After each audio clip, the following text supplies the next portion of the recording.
For centuries, human beings have been encountering and experiencing the divine in profound ways that have led to inner transformation and an awareness of union with God or ultimate reality. This phenomenon is what is known as mysticism.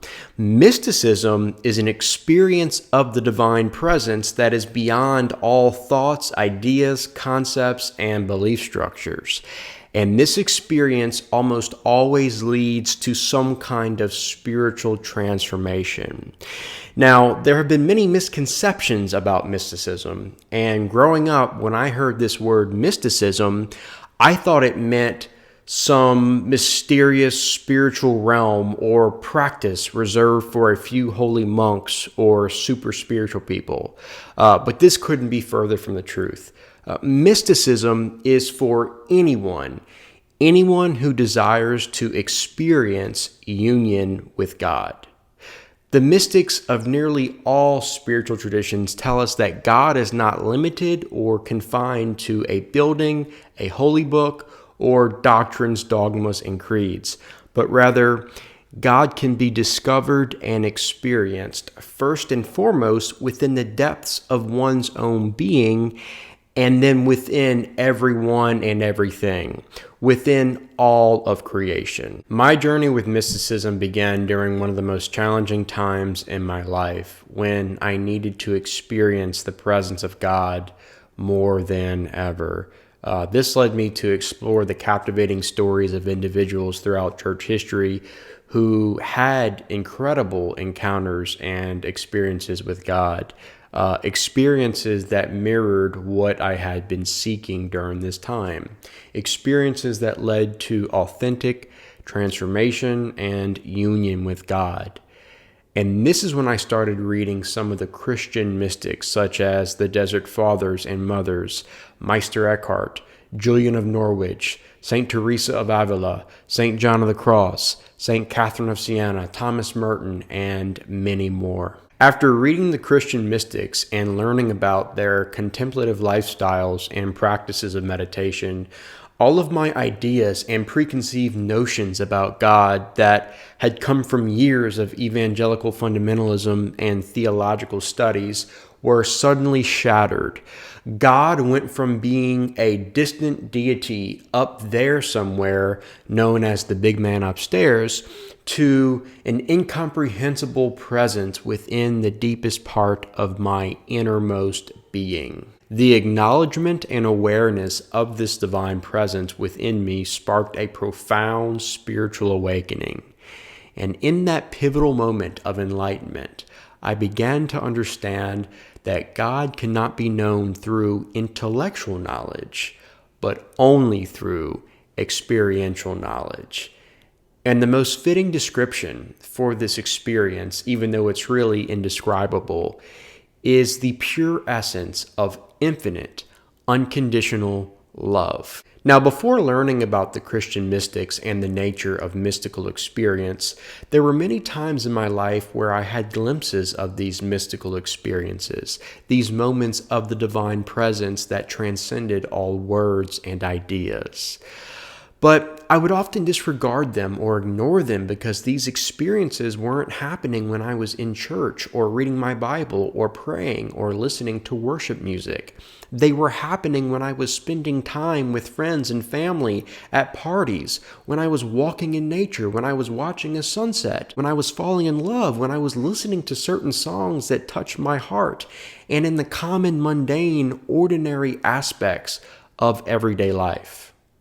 Therefore, I used to dismiss these experiences as non-spiritual and non-sacred, simply because they occurred outside the confines of a church building or moments of religious practice like reading my Bible or praying or listening to worship music. And in neglecting and discounting these mystical experiences due to their deviation from my preconceived notions of what constituted spiritual, sacred, or divine, their frequency gradually diminished over time.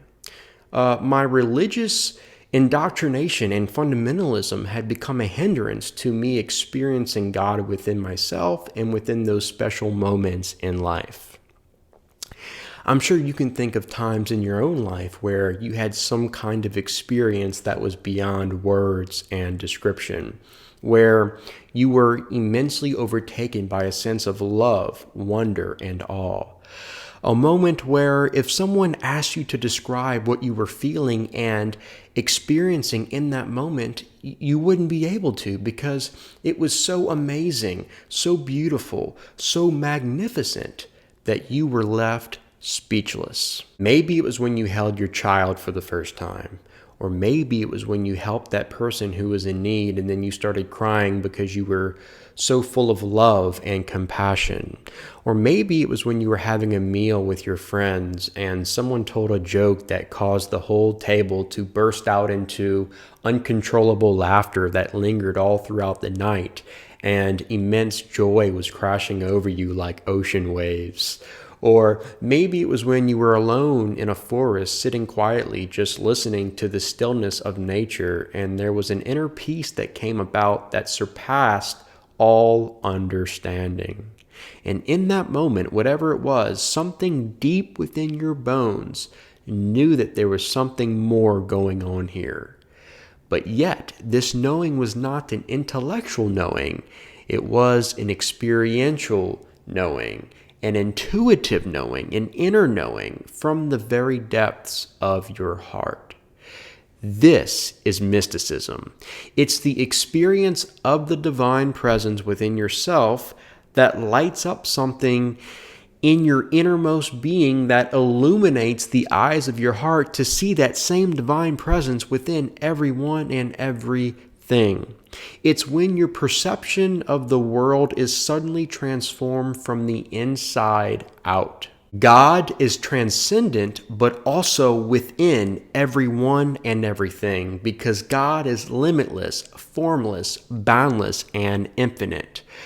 All things exist within God, not outside of God or separate from God.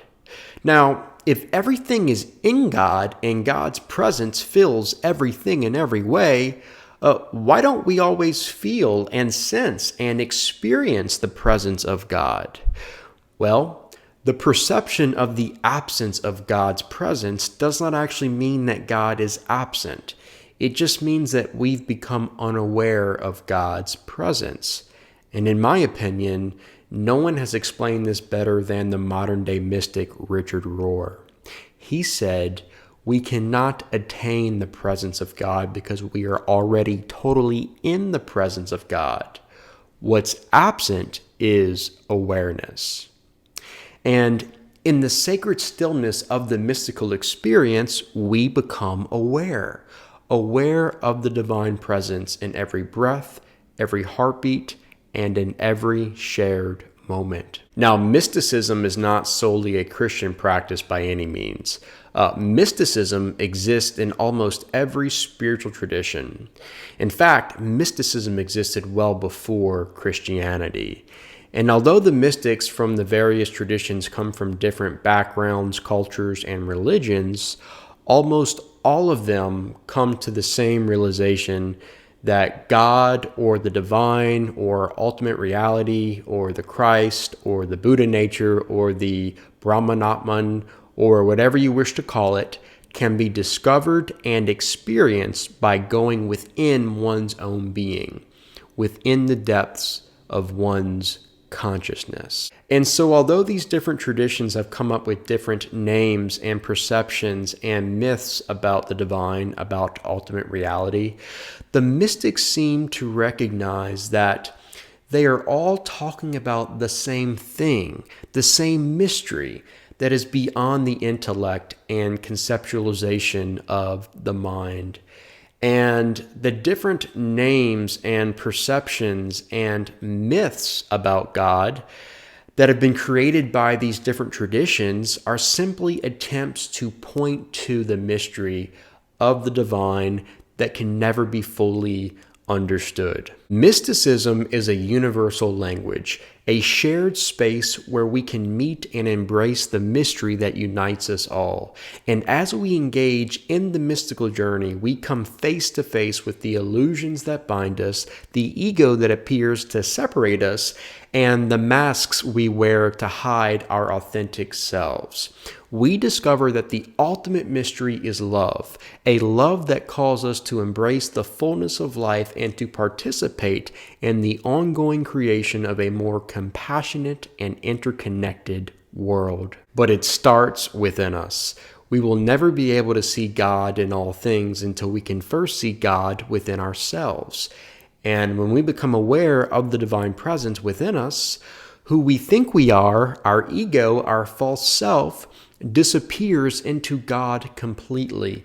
And this is what the Christian mystics call divine union or oneness. And here, and only here, we discover the nature of our true self. This discovery and experience is the realization that separation between oneself and the divine is an illusion.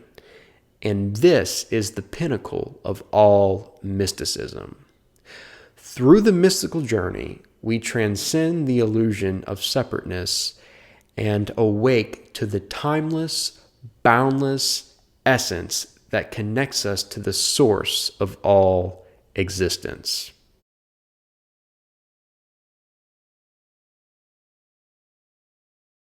If you found this video helpful, insightful, and informative, leave a thumbs up at the bottom of the screen and be sure to subscribe to my channel if you haven't already. Thanks for watching, and I'll see you next time.